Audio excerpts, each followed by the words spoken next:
do 20.807. A palavra, conselheira Regina. Ok.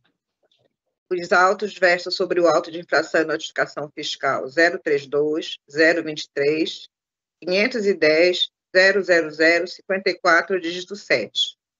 Lavrado contra o sujeito passivo em 22 de fevereiro de 2023, o sujeito passivo é NM Vasconcelos, no valor de R$ 8.224,75, com a seguinte infração tributária, a seguinte descrição da infração tributária. O contribuinte dificultou a ação na fiscalizadora na atividade de auditoria fiscal contábil. Embora regularmente notificado, o contribuinte não apresentou a documentação solicitada. A autoridade fiscal atuante enquadrou a infringência na legislação tributária, Lei 5.530, artigo 63, parágrafo 2º e 3º, artigo 65, Lei 6.082 de 98, artigo 11, e aplicou a penalidade do artigo 78, inciso 11º, a linha C, 2, da Lei 5.530, alterado pela Lei 7.080 de 2007, artigo 1º, inciso 8º, limite mínimo 600 UPF e limite máximo 10.000 UPF. O sujeito passivo foi notificado do AINF via DEC, com leitura presumida em 24 de fevereiro de 2023 e apresentou impugnação tempestiva em 24 de março de 2023. Nas suas alegações, aduz que a empresa transmitiu todas as informações eletrônicas ao governo, emitiu todos os documentos fiscais em condição de ativo, de acordo com as regras do regulamento do ICMS, que recebeu a notificação de início da fiscalização e, em conversa com o auditor, acertou que o mesmo já tinha informações suficientes.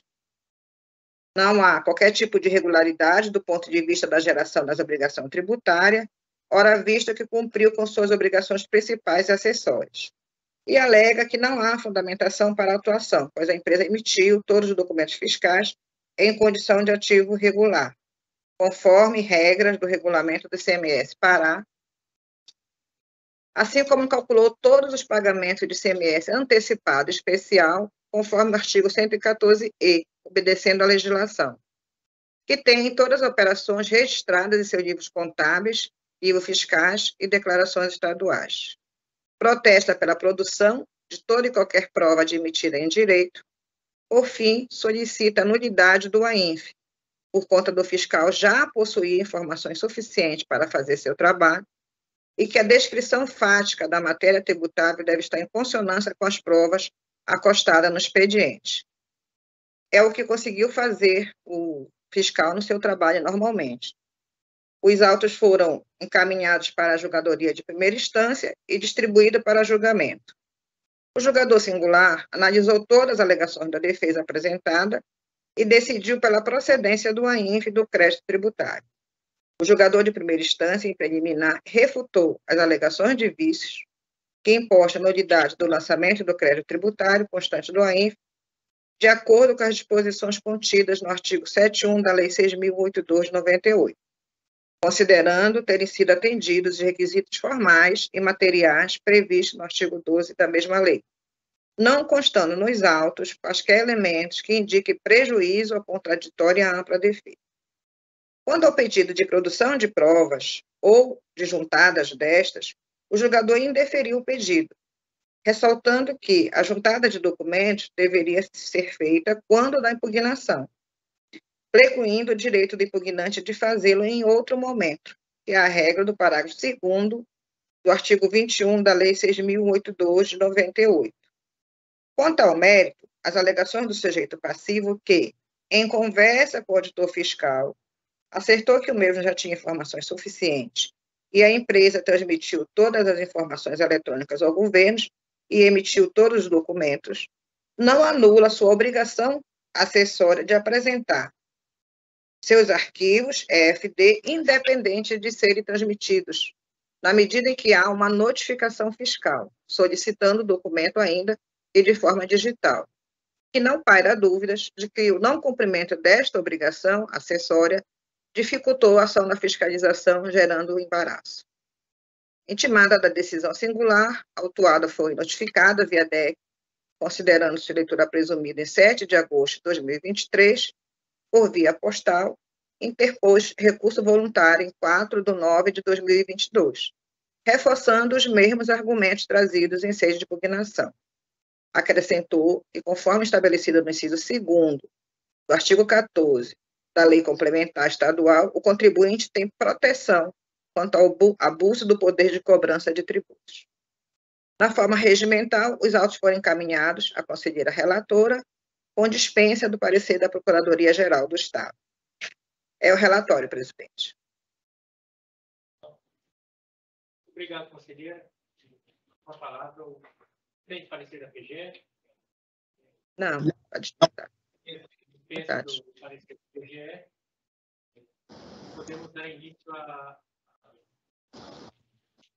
fase de discussão do processo.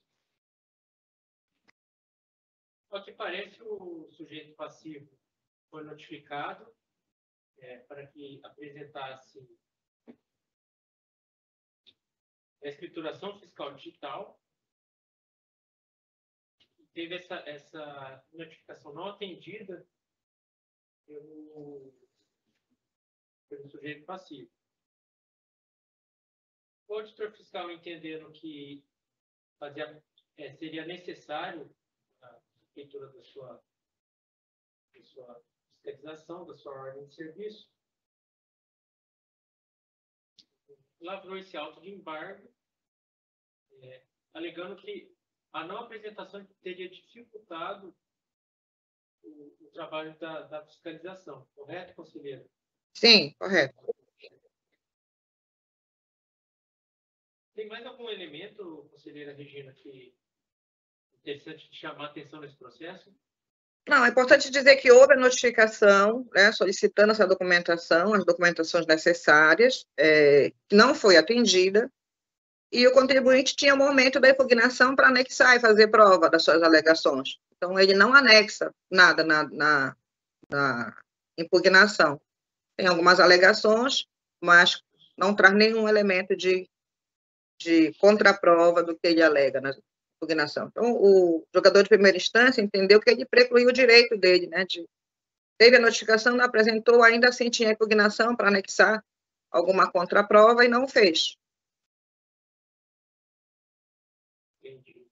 Algum conselheiro tem alguma dúvida? Não. Acho que podemos iniciar a votação, então. Conselheira Regina. Conselheiro Nilson, tem alguma dúvida? Nenhuma, presidente. Tudo ok. Podemos, então, dar início ao voto da conselheira Regina. Assim que ela tiver, a conselheira Regina estiver apta, pode proferir.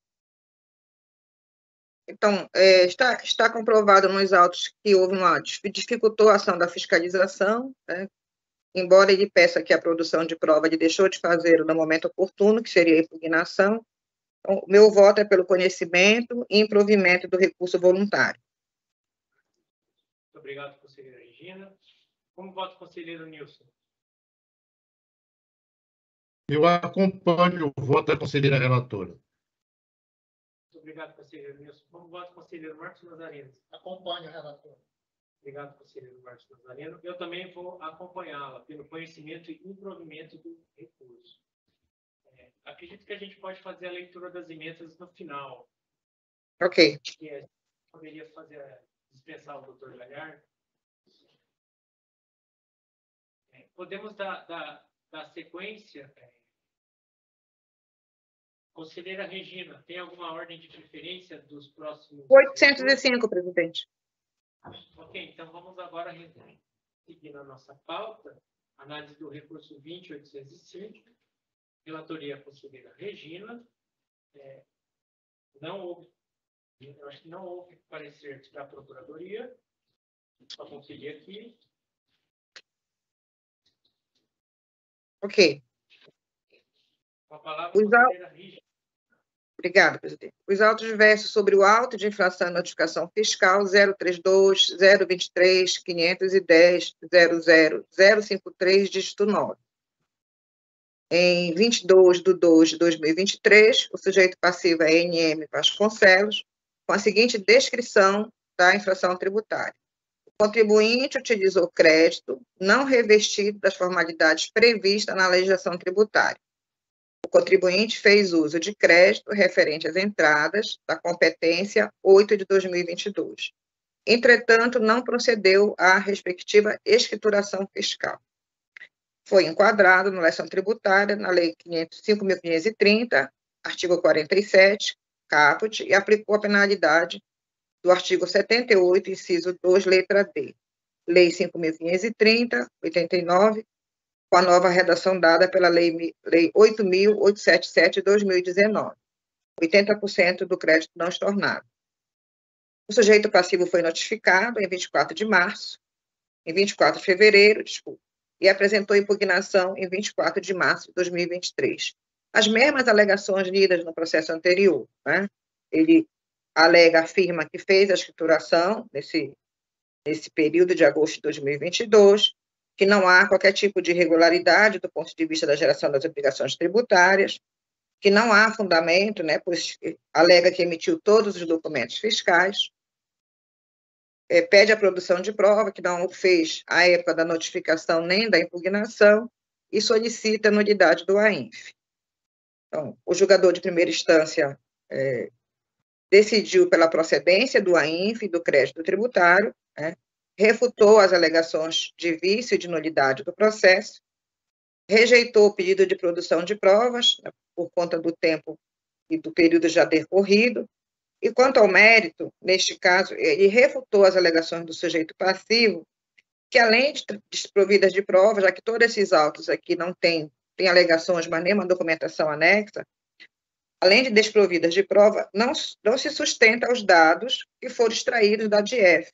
Então, existe nos autos um anexo, né, um CD, com dados extraídos da escrituração do próprio contribuinte, que é a DIEF, contida no CD 9, o arquivo anexo 1 a 5, na aba anexo 5, que há um comparativo entre o registro de entrada da DIEF e que no período de 8 de 2022, que é deste auto, né, não há qualquer valor de CMS escriturado no livro de registro de entrada, embora ele tenha informado na DIEF um crédito que não tem qualquer ligação, nem qualquer formalidade legal, no valor de R$ 17.906,32, sem respectiva escrituração, e concluiu que este AINF está fundamentado com os elementos de provas mencionados neste anexo, né, folha 2, contido no CD, que foram extraídos dos documentos fiscais de entrada e saída da DIEF, portanto, documento do próprio contribuinte, e aí entende correto, né, a anexação pela fiscalização dos elementos de prova. Então, ele decidiu, então, por manter aí o AINF. Intimada de decisão singular, a autuada foi notificada, apresentou os mesmos argumentos em sede de impugnação, em recurso voluntário, apresentado em 4 de 9 de 2022. Esse é o relatório, presidente. Está dispensado de parecer da Procuradoria-Geral do Estado. Obrigado, conselheira Regina. Um auto de utilização indevida de crédito. O período foi até após 2022. Lembrando ao senhor que, entre os anos de 2000 até 2017, havia uma limitação maior para esse tipo de cobrança devido à formatação da legislação à época, que foi alterado em 2019, depois eu acho que foi alterado em 2019, 2017, e depois alterado em 2019, novamente. O auto parece que foi lavrado com base na análise da declaração de demonstração de informações econômicas e fiscais do sujeito passivo. O sujeito passivo, entende, não trouxe maiores elementos para justificar essa utilização de crédito. Eu também não entendi que ele conseguiu comprovar de onde que vem esse crédito. A conselheira Regina pode nos ajudar aí. Tem alguma informação que eu deixei passar, conselheira Regina? Não, presidente, basicamente isso. Embora tenha um lançamento de um crédito 17, não se consegue identificar a origem e sem formalidade. De qualquer forma, ele não anexou nenhuma contraprova, nenhuma informação a mais para contestar o que foi lançado pela fiscalização. Então, se não me engano, conselheira Regina, no próprio julgamento de primeira instância, o próprio julgador tomou cuidado de levantar a hipótese de que, caso fosse um crédito extemporâneo, deveria informar junto à Secretaria de Fazenda, correto? exatamente. Não fez. Protocolo 3, não há nenhuma informação. A regional que se hospeda essa contribuinte, de que ele tentou informar o fisco a utilização do crédito extemporâneo. Lembrando que não é proibido a utilização do crédito extemporâneo, uma vez que há necessidade de comunicar a Secretaria de Fazenda. Eu não estou nem fazendo o juízo aqui de a análise de se é anterior ou posterior à utilização do crédito. Há necessidade de comunicação à Fazenda. O contribuinte não faz essa comunicação. Não estou aqui afirmando que é um crédito extemporâneo, apenas para relatar que, pelo que eu vi no julgamento, houve esse cuidado de levantar essa hipótese e também afastar o argumento do sujeito passivo também, né, nessa hipótese. Exatamente. Alguma outra informação? Alguma dúvida, senhores? Conselheiro Marcos Nazareno, tem alguma dúvida? Conselheiro Nilson? Conselheiro Nilson está sem microfone. Pelo que eu ouvi aí, ele não escriturou, foi isso? Exatamente. Não fez. Foi, né? Então, não tenho mais dúvida, tudo ok. Sem mais dúvidas, a conselheira Regina pode proferir seu voto. Com as informações já relatadas, a gente observa que o contribuinte não traz nas suas alegações nenhum documento, nenhuma contraprova, embora essa alegação do crédito extemporâneo, né? Então, os dados foram extraídos da própria DF, do contribuinte. No período de agosto, não há qualquer valor de ICMS escriturado no livro de entrada. Poderia ter trazido a alegação do crédito extemporâneo com a documentação, que ele não traz e não anexa nos autos, porque ele não respondeu à notificação. Eu entendo que, dessa forma, os autos estão devidamente instruídos, com prova da infração, né, com a indicação de todos os elementos essenciais, e que o sujeito passivo, em suas alegações, não apresenta qualquer contraprova. Voto pelo conhecimento e provimento do recurso voluntário. Muito obrigado, conselheira Regina. Conselheiro Nilson, como vota? Eu voto com a relatora. Obrigado, conselheiro Nilson. Conselheiro Marcos Nazareno, como vota? Eu acompanho a relatora. Muito obrigado, conselheiro Marcos Nazareno. Eu também vou acompanhar a relatora, a conselheira Regina, pelo conhecimento e improvimento do recurso voluntário 20.805, para declarar o resultado assim, pelo conhecimento e improvimento deste recurso por unanimidade. Só para retificar, acredito que eu não proferi o resultado da análise do recurso 20.807, já analisado, foi também por unanimidade pelo conhecimento e improvimento do recurso 20.807, que se tratava de um auto de embargo.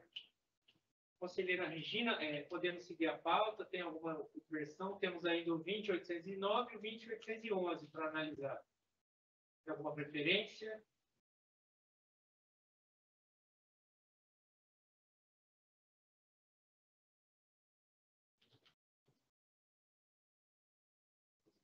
O 20.809, o auto de infração e notificação fiscal é 032, 023, 510, 0052, dígito 0.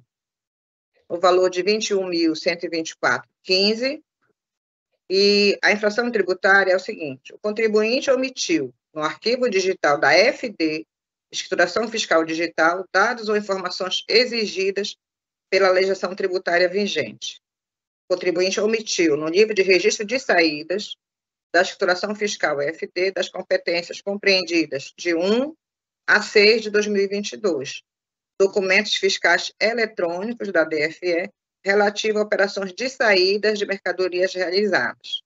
É importante que se diga que nesse auto tem um anexo, né, e o anexo 1 contém relação das notas fiscais eletrônicas, notas fiscais emitidas, detalhando se for ou não for escriturada no livro de saída da FD.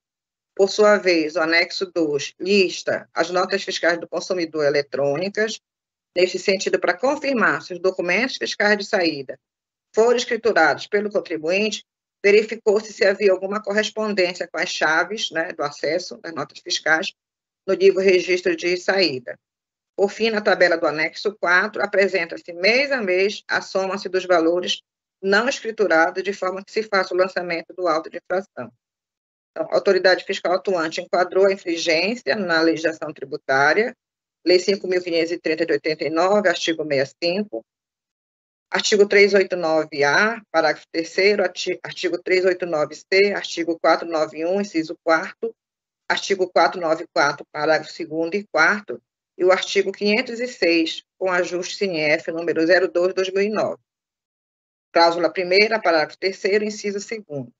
E cláusula 4ª, parágrafo 1º, inciso 1º, ato COTEP número 09/2008, anexo único, convênio ICMS número 143/2006, cláusula 7ª, inciso 2º, e aplicou a penalidade do artigo 78, inciso 12, letra C, com nova redação dada a Lei 5.530 de 89, com nova redação dada pela Lei 8.877, 1% do valor do dado ou da informação omitida incorretamente. Informação omitida ou incorreta. O sujeito passivo foi notificado em 15/12/2023 e apresentou impugnação em 13/1/2023, com as mesmas alegações, que todas as notas fiscais estão escrituradas, que a fiscalização se refere apenas aos meses de janeiro a junho, as notas fiscais estão registradas, segundo ele, mas em períodos distintos, tá? Requer o provimento da impugnação, protesta pela produção de toda qualquer prova admitida em direito, mas não fez nenhuma anexação de documento, né, na impugnação. Os autos foram encaminhados para a julgadoria de primeira instância, distribuído para julgamento. O julgador singular analisou todas as alegações da defesa e decidiu pela procedência do AINF do crédito tributário. Em preliminar, o julgador de primeira instância refutou as alegações de vícios e de nulidades, tá, do lançamento do crédito tributário. Quanto ao pedido de produção de provas ou juntadas deste julgador, ele indeferiu o pedido, como nós relatamos nos processos anteriores. Quanto ao mérito, refutou a alegação do sujeito passivo, que, além de desprovida de provas, não se sustenta aos anexos que foram apresentados aos autos. O anexo 2, que se refere somente às notas fiscais de saída, portanto, de emissão da autuada, o que não justifica emitir notas em períodos distintos, até porque a autuada tem um período, né, de emissão e de informação da apuração para enviar o arquivo FD, consoante o que dispõe no artigo 1º da Instrução Normativa número 09/2007 da STF. Comprovando-se que as notas fiscais de saída foram emitidas no mês de janeiro a junho, no período de atuação, conforme se comprova no anexo 2, conclui que o AINF está fundamentado com os elementos de prova. Intimada da decisão singular, a autuada foi notificada via DEC com leitura presumida em 4/8/2023, interpôs recurso voluntário em 4 de setembro de 2023. Os mesmos argumentos trazidos em sede de impugnação, destacando em suas alegações que emitiu todas as notas fiscais e cupom fiscais, obedecendo à legislação, que tem todas as suas operações registradas em seus livros contábeis, livros fiscais e declarações estaduais. Na forma regimental, os autos foram encaminhados à conselheira relatora com dispensa de parecer da Procuradoria-Geral do Estado. É o relatório, presidente. Muito obrigado, conselheira Regina. Eu estou observando aqui no julgamento de primeira instância que há uma imagem, acredito que seja do CD, demonstrando que em todos os meses não foi uma situação isolada ou uma situação em que houve a falta de compensação de um mês para outro. Até porque, em se falando de notas fiscais de saída, que o auto versa exclusivamente sobre a omissão de informações da saída de mercadorias realizadas na escrituração fiscal digital, a data da emissão da nota coincide com a data da saída que o próprio contribuinte está confeccionando. Ele efetua a saída, emite a nota. Então, não tem como o contribuinte dizer que, por exemplo, no caso de entrada, eu recebi uma nota emitida do dia 28, por exemplo, uma nota emitida dia 28 de janeiro, no Rio Grande do Sul, uma nota de compra. O contribuinte no Pará, pode ser realmente que tenha entrado no mês seguinte, pode ser realmente que tenha sido escriturado no mês seguinte, mas se falamos de notas fiscais de saída, não há essa possibilidade. Em todos os meses, de janeiro a junho, o sujeito passivo, de maneira recorrente, praticou essa conduta. Eu acho que não existem dúvidas com relação a esse processo também. Não sei se eu auxiliei a conselheira Regina aqui com essas informações. Conselheira Regina, tem alguma outra informação relevante? Não, presidente, inclusive, como você mencionou, está impresso, né, esses anexos no alto do CD, eu consultei o CD, verifiquei que realmente consta os elementos de prova, estão anexados os autos, e aquilo que a gente colocou que ele não fez contraprova. Perfeito. Conselheiro Marcos Nazareno, tem alguma dúvida? Não. Conselheiro Nilson, alguma dúvida? Alguma dúvida, conselheiro Nilson?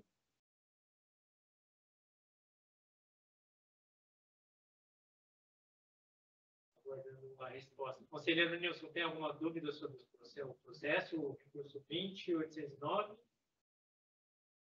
Não, presidente, compreendi perfeitamente. Perfeito. Acredito que possamos partir para a leitura do voto da conselheira, assim que ela se sentirá. Presidente, da forma como os autos estão devidamente instruídos, com a prova da infração, né, com a indicação de todos os elementos previstos no artigo 1º do artigo 12 da Lei Estadual número 6.082 de 98, o sujeito passivo exerceu o direito de defesa, não apresentou provas de suas alegações, né, não traz qualquer contraprova que refute a atuação e extingue a penalidade, eu voto pelo conhecimento e provimento do recurso voluntário. Muito obrigado, conselheira Regina. Como vota o conselheiro Nilson? Eu acompanho o voto da conselheira relatora. Obrigado, conselheiro Nilson. Como vota o conselheiro Marcos Nazareno? Acompanho o voto da relatora. Muito obrigado, conselheiro Marcos Nazareno. Também vou acompanhar e assim declaro o resultado do recurso voluntário 20.809 pelo conhecimento e improvimento por unanimidade. Mais uma vez, a emenda será lida no final da nossa sessão. Vamos dar sequência à nossa pauta com a análise do recurso voluntário 20.811, nem de relatoria da conselheira Regina. Esse teve manifestação da PGF, feita pela doutora Bianca, e com a palavra a conselheira Regina. Os autos versam sobre o auto de infração e notificação fiscal AINF 032 023 510 00156, dígito 2. Lavado contra o sujeito passivo NM Vasconcelos, em 13/12/2022, no valor de R$ 300.779,43, com a seguinte descrição da infração tributária. O contribuinte deixou de estornar, em hipótese legalmente prevista, o crédito do imposto recebido em decorrência da entrada de mercadoria em seu estabelecimento.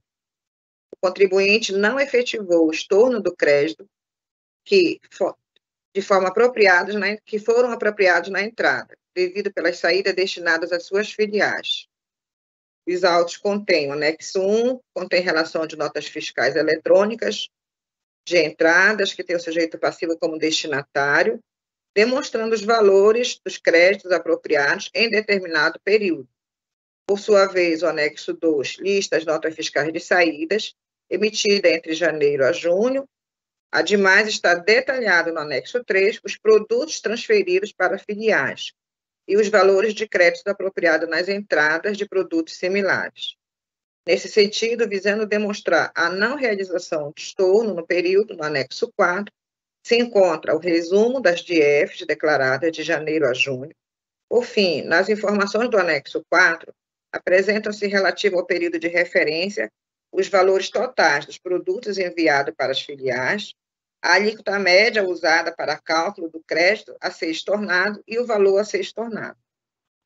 A autoridade fiscal atuante enquadrou a exigência na legislação tributária, na Lei 5.530 de 89, Regulamento do ICMS Pará, aprovado pelo Decreto 4.676, em seu artigo 63, inciso 2º, Lei Complementar 87/96, artigo 2º, inciso 1º, e aplicou a penalidade do artigo 78, inciso 2º, letra C, da Lei 5.530 de 89, com a nova redação dada pela Lei 8.877 de 2019, 80% do valor do crédito não estornado. O sujeito passivo foi notificado do AINF via DEC, com leitura presumida, em 16/12/2022, e apresentou impugnação em 13/1/2023. Nas suas alegações, a DUS escriturou, no período de 1 a 6 de 2022, todas as suas operações de entrada e de saída, conforme estabelece a legislação do Estado, e apurou o ICMS de acordo com as regras de antecipação de ICMS na entrada em território paraense, conforme estabelece o regulamento do ICMS Pará. Não há fundamento para atuação, pois a empresa emitiu o documento fiscal em condição de ativo regular, conforme regras do regulamento do ICMS Pará, assim como calculou todos os pagamentos do ICMS em antecipação especial, conforme o artigo 114-E, obedecendo à legislação. Tem todas as operações registradas em seus livros contábeis, livros fiscais e declarações estaduais, e solicita a nulidade do AINF. Os autos foram encaminhados para a julgadoria de primeira instância, distribuída para julgamento. O julgador singular analisou todas as alegações de defesa apresentadas e decidiu pela procedência do AINF e do crédito tributário. O julgador de primeira instância, em preliminar, refutou as alegações de vícios, que importe a nulidade do lançamento do crédito tributário. Quanto ao pedido de produção de provas juntadas delas, o julgador indeferiu o pedido, ressalvando que a juntada deveria se dar por ocasião da impugnação. Quanto ao mérito, refutou as alegações do sujeito passivo, que, além de desprovida de provas, não se sustenta, antes ao dado extraído da DIEF, contido no CD, anexo 3, tá? Arquivo anexo em falta de estorno. Existe nos autos esse anexo 4, dados da DIEF, onde se constata que no período de janeiro a junho não houve qualquer estorno de crédito. Conclui que o AINF está fundamentado, que os elementos de prova contidos no CD folha 3 foram extraídos de documentos fiscais de entrada e saída e da DIEF do próprio contribuinte. Intimada da decisão singular, a autuada foi notificada via DEC, considerando a leitura presumida em 4/8/2023, e interpôs recurso voluntário em 4/9/2023, reforçando os mesmos argumentos trazidos em sede de impugnação, que obedeceu, que calculou todos os pagamentos de ICMS antecipado na entrada, conforme artigo 108, artigo 109 e apêndice 1 do anexo 1, e obedeceu o prazo de recolhimento do imposto, conforme inciso 6 do artigo 108. Também emitiu todas as notas fiscais e cupons fiscais, obedecendo à legislação, tendo todas as suas alegações, todas as suas operações registradas em seus livros contábeis. Não são as mesmas alegações em todos os processos. Na forma regimental, os autos foram encaminhados à conselheira relatora, com parecer da Procuradoria-Geral do Estado, proferido pela Procuradora Bianca Ormanes, pelo conhecimento e improvimento do recurso voluntário. É o relatório, presidente. Obrigado, conselheira. Com a palavra, o representante da PGE, doutor José Galhardo. Presidente, confirma os termos do parecer, conhecimento e improvimento do recurso voluntário. Prossiga, por favor. Obrigado, doutor procurador. Com a palavra, o recurso encontra-se em discussão. Conselheira Regina, pelo que dá a entender aqui, aliás, no caso, eu tenho uma dúvida. Esse auto aqui ele é independente daquele auto de uso indevido de crédito, ou ele é em decorrência daquele auto? Tem alguma expressão? Isso, tem a relação com o auto de... Não, que aquele uso de crédito lá deixou de... Ali não tinha formalidades, né, do crédito. Por falta de formalidade. Aqui é diferente, presidente. Aqui ele precisava estornar depois, já que ele fez uma infração, uma operação não tributada, na saída para as filiais. Ah, entendi. Da minha parte está entendido. Tem mais alguma dúvida, conselheiro Marcos? Conselheiro Nilson, tem mais alguma dúvida? Se isso não se trata de antecipação especial,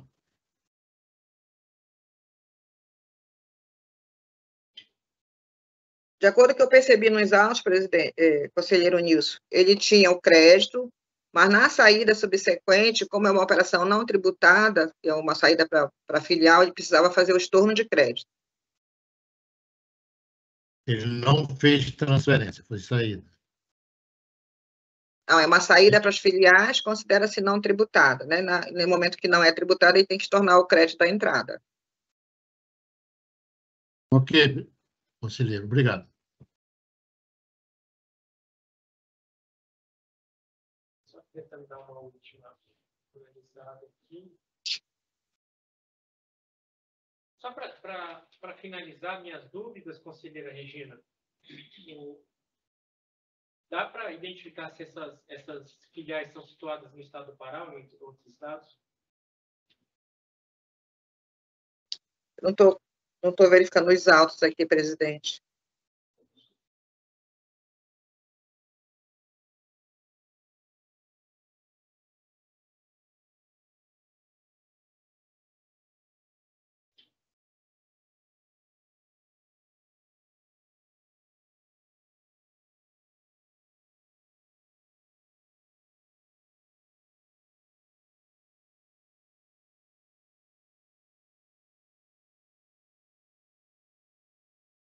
O anexo 2, que consta no CD, eu acho que está impresso, inclusive, tem as notas fiscais de saídas, que é emitida entre janeiro a junho, tá? Está detalhado no anexo 3 os produtos transferidos, então houve transferência para filiais, tá? E neste momento que ele faz essa operação para a filial, os valores de crédito que foram apropriadas nas entradas de produtos, né, neste sentido, tinha que fazer o estorno. Então, ele consegue demonstrar aqui que não houve a realização desse estorno de crédito. Esse está no anexo 4. Tem um resumo das DIEFs que foram declaradas de janeiro a junho, tá? E existem mais informações no anexo 4, que é o período de referência, né? O valor total de produtos que foram enviados para suas filiais. Então, estão todas devidamente instruídos com as informações que foram obtidas dos próprios documentos do sujeito passivo. Certo, conselheira. Sem mais dúvidas. Mais alguma dúvida, conselheiro Nilson, conselheiro Marcos? Não. Eu acredito que possamos passar a leitura do voto da conselheira Regina.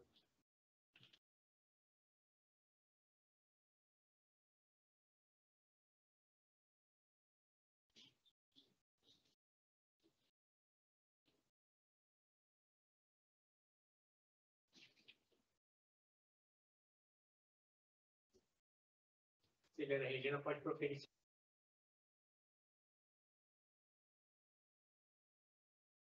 Eu acho que, em vez de ter lido o relatório, acabei que estava lendo o voto, mas enfim, está aqui. Então, houve, né, está devidamente instruído o processo com os elementos de prova, de documentos que foram extraídos dos próprios dados digitais do contribuinte. Então, a autoridade fiscal evidencia a materialidade da infração tributária, acosta ao AINF um anexo BIDIA CD, anexo 1, anexo 2, anexo 3, anexo 4, anexo 5, anexo 7, e ainda tem notas explicativas, né, da metodologia que foi adotada.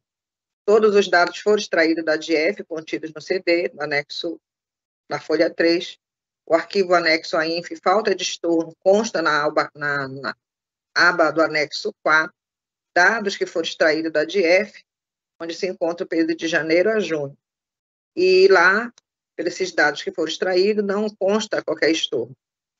Então, dessa forma, os autos estão devidamente instruídos, com a prova da infração, com a indicação de todos os elementos essenciais previstos no parágrafo 1º do artigo 12, bem como o sujeito passivo exerceu o seu direito de defesa, mas não apresentou provas das suas alegações.